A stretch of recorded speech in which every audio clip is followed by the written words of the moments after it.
Hello friends, हम पढ़ रहे हैं कोशिका। कोशिका के बारे में पढ़ रहे थे। हमने सबसे पहले पढ़ा था कोशिका किसे कहते हैं। शरीर की जो संरचना बनाता है तथा जो हम कार्य करते हैं वो किसके माध्यम से करते हैं, कोशिका के माध्यम से करते हैं। तो शरीर की संरचनात्मक और क्रियात्मक इकाई कौन सी हो गई, कोशिका हो गई।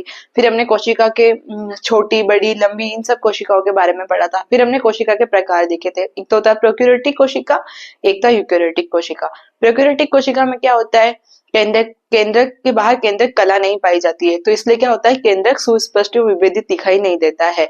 एक क्या होता है, एक डीएनए जो वर्तुलाकार घुमा हुआ होता है। मुख्य डीएनए के अलावा एक और डीएनए होता है जो क्या होता है, वर्तालाकार वर्तुलाकार पथ में घुमा हुआ रहता है। उसे क्या कहते हैं, हम प्लाज्मिड कहते हैं। प्लाज्मिड पाया जाता है। प्रोक्यूरेटिक कोशिका में क्या होता है, दोहरी झिल्ली युक्त कोशिकांग नहीं पाए जाते हैं, जैसे अंतःपृष्ठीय जालिका, माइटोकॉन्ड्रिया, गोल्जी काय, ये सब क्या होता है, उसमें नहीं पाया जाता है। और कोशिका भित्ति क्या होता है, कोशिका भित्ति, बाकी जो सारे प्रोक्यूरेटिक कोशिका हो गई, अब होती है यूकेरियोटिक कोशिका। यूकेरियोटिक कोशिका में क्या होता है, दोहरी झिल्ली युक्त कोशिकांग पाए जाते हैं। दोहरी झिल्ली युक्त, इकहरी झिल्ली युक्त कोशिकांग पाया जाता है। राइबोसोम जो होता है वो प्रोक्यूरेटिक में भी पाया जाता है और यूकेरियोटिक में भी पाया जाता है। लेकिन प्रोक्यूरेटिक में कौन से 70 प्रकार का होता है और यूकेरियोटिक में कितने प्रकार का होता है, 80 प्रकार का होता है। अब क्या हुआ, प्रोक्यूरेटिक कोशिका के उदाहरण कौन से हो गए, सारे बैक्टीरिया, नील हरी शैवाल, और जो माइकोप्लाज्मा है, माइकोप्लाज्मा में क्या होता है, कोशिका भित्ति भी नहीं पाई जाती है। तो ये सारे क्या हो गए, प्रोक्यूरेटिक कोशिकाओं के उदाहरण हो गए। यानी कि मोनेरा जगत के सारे सदस्य क्या है, प्रोक्यूरेटिक है। पीछे जो 4 जगत बचे, आर.एच. व्हिटेकर के द्वारा जो दिए गए थे, प्रोटिस्टा, फंजाई, प्लांटी और एनिमेलिया, इनमें क्या होता है, सब में यूकेरियोटिक प्रकार की कोशिकाएं पाई जाती है। तो इसमें क्या होता है, केंद्रक के बाहर केंद्रक आवरण पाया जाता है, दोहरी झिल्ली युक्त कोशिकांग, एकहरी झिल्ली युक्त कोशिकांग, राइबोसोम्स, ये सब इसमें पाए जाते हैं। इसमें क्या पाया जाता है, माइटोकॉन्ड्रिया पाया जाता है। और प्रोक्यूरेटिक कोशिका में क्या पाया जाता है, मेसोसोम पाया जाता है। ये क्या करते हैं, श्वसन का कार्य करते हैं। जब आपने यूकेरियोटिक कोशिका में क्या आती है, पादप कोशिका भी आती है और जंतु कोशिका भी आती है। तो पादप कोशिका में क्या होता है, यूकेरियोटिक कोशिका होती है, लेकिन इनके बाहर क्या होता है, कोशिका भित्ति पाई जाती है, जो कि जंतु कोशिका में नहीं पाई जाती है। तो हमने पढ़ा था कि पादप कोशिकाओं में जो कोशिका भित्ति पाई जाती है वो किसकी बनी होती है, सेलुलोज की, हेमिसेलुलोज की, प्रोटीन की बनी होती है। कवक की कोशिका भित्ति किसकी बनी होती है, काइटिन की बनी होती है।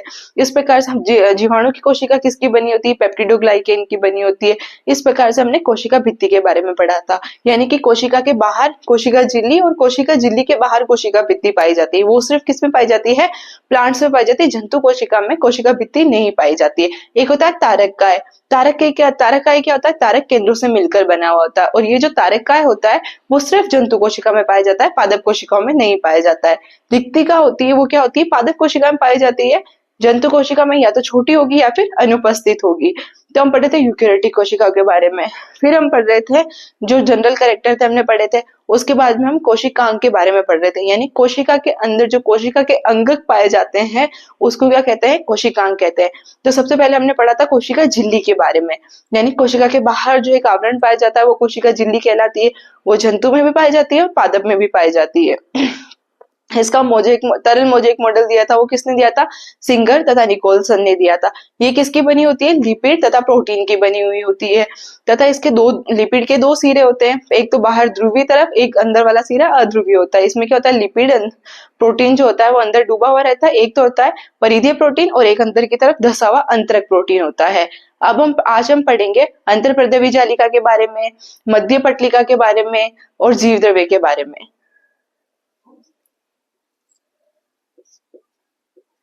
तो पहले हम पढ़ेंगे मध्य पटलिका।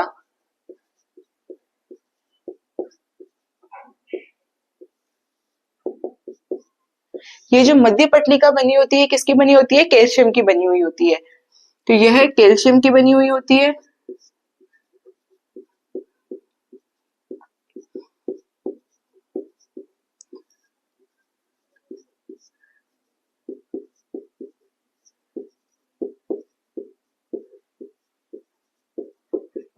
तथा इसका क्या कार्य होता है, आसपास के कोशिकाओं को ये क्या करती है, जोड़ने का कार्य करती है।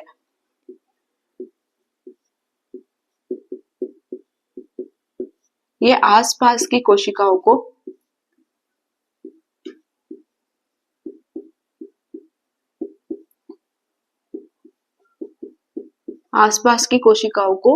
जोड़ने का कार्य करती है।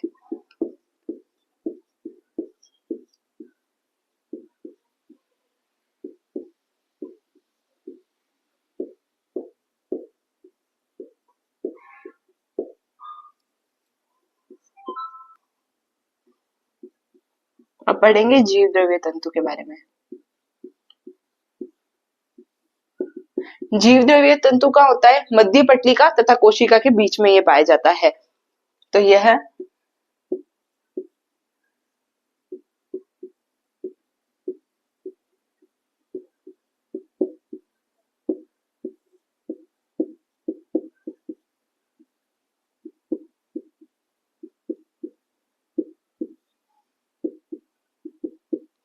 कोशिका झिल्ली के मध्य आड़े तिरछे रूप से व्यवस्थित होता है।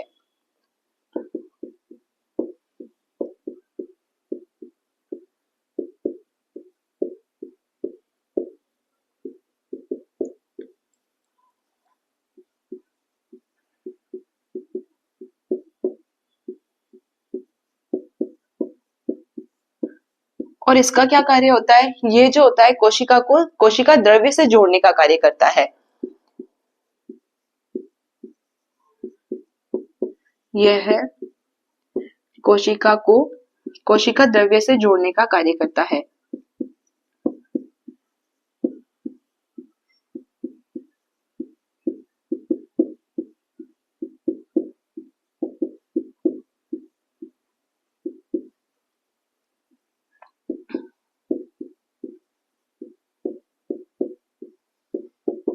तो हमने क्या पढ़ा मध्य पटलिका के बारे में। ये किसकी बनी होती है? कैल्शियम पैक्टेट की बनी होती है। ये कैल्शियम पैक्टेट की बनी होती है। इसका क्या कार्य होता है? ये आसपास की कोशिकाओं को क्या करती है? आपस में जोड़ने का कार्य करती है। फिर हमने पढ़ा जीव द्रव्य तंतु के बारे में। ये मध्य पटलिका तथा कोशिका झिल्ली के बीच में, कोशिका झिल्ली के आप सबसे बाहर अंदर की झिल्ली होती है तथा मध्य पटलिका कोशिका भित्ति, इसके बीच में क्या होता है? मध्य पटलिकाएं पाई जाती है। तो इसके बीच में क्या होता है? ये जीव द्रव्य तत्व क्या होते हैं? आड़े तिरछे रूप में क्या होते हैं? पड़े रहते हैं, यानी व्यवस्थित रहते हैं। और ये क्या करते हैं? कोशिकाओं को आपस में जोड़ने का कार्य करते हैं। अब हम पढ़ेंगे अंतर्द्रव्य जालिका के बारे में, अंतर्प्रद्रव्य जालिका तंत्र के बारे में। इसमें क्या आते हैं? अंतर्प्रद्रव्य जालिका आती है, गोल्जिकाएं आती है, लाइसोसोम आते हैं। तो ये सब क्या आते हैं? अंतर्द्रव्य जालिका तंत्र के अंदर आते हैं।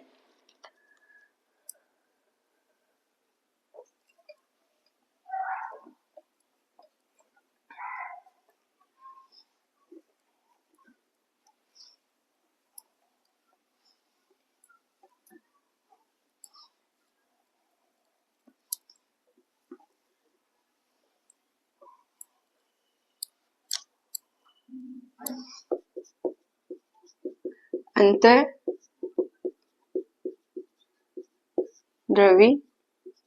तंत्र, इसके अंदर गोल्जिकाएं आते हैं, अंतर्प्रद्रव्य जालिका आती है, लाइसोसोम आते हैं तथा इसमें मतलब रसदानियां पाई जाती है, रसदानियां आती है। इसमें इनको एक एक करके हम पढ़ेंगे। इसमें गोल्जिकाएं, अंतर्प्रद्रव्य जालिका,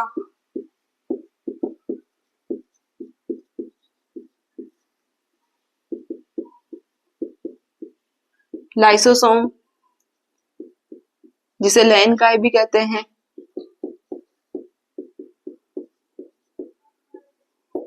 तथा रिक्त धानियां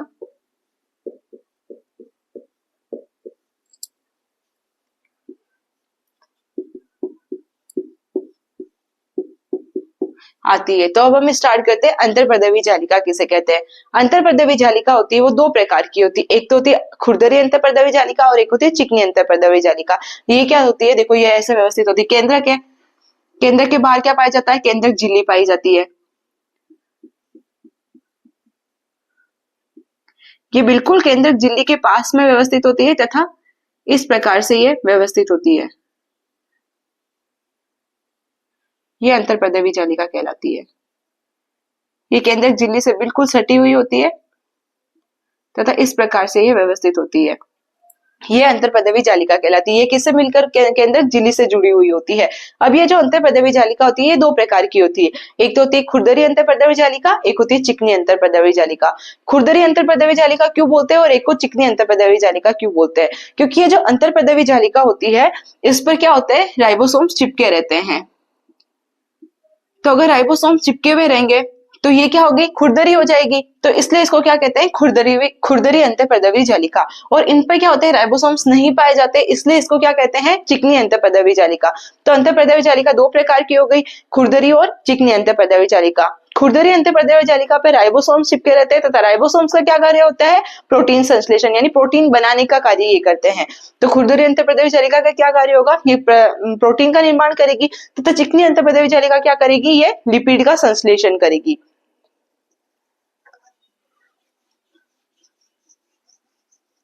तो अब पढ़ते हैं अंतःपदवी जालिका के बारे में। अंतःपदवी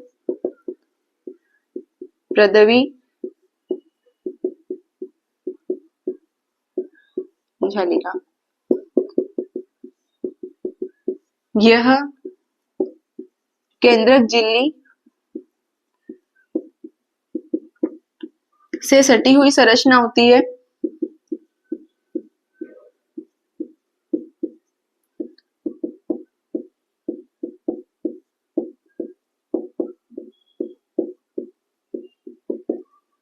यह दो प्रकार की होती है।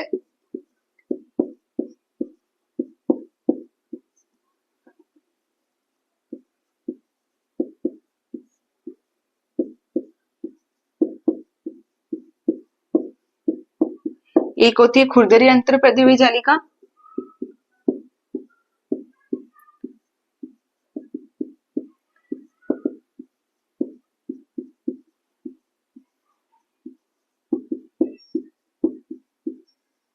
एक होती है चिकनी अंतःपदवी जालिका।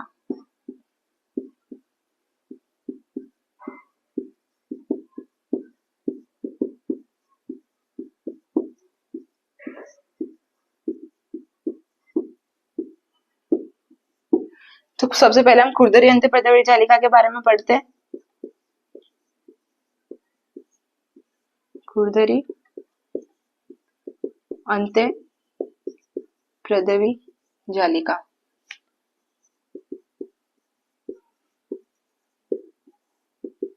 इस पर राइबोसोम्स पाए जाते हैं।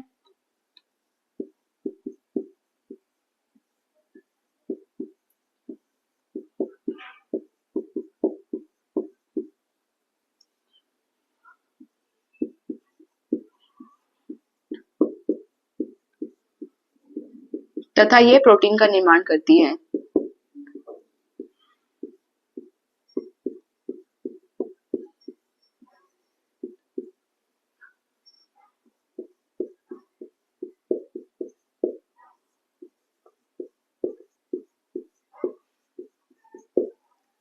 एक होती है चिकनी अंतःपदवी जालिका, ये चिकनी होती है तथा यह लिपिड का संश्लेषण करती है।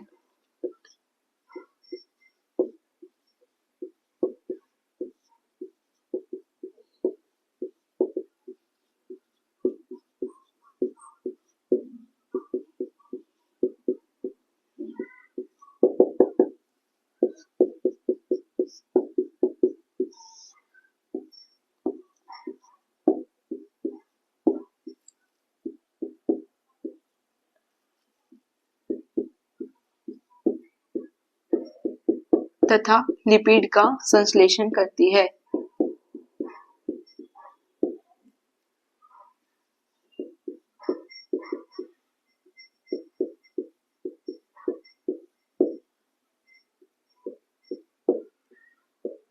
अंतःपदवी जालिका के तीन भाग होते हैं।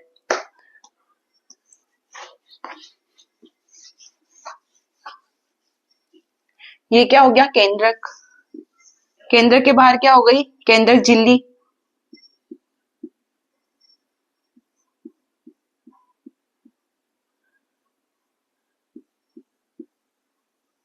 केंद्रक झिल्ली से कौन अंतःपदवी जालिका मिलकर बनी हुई है, इस प्रकार से इसकी संरचना होती है।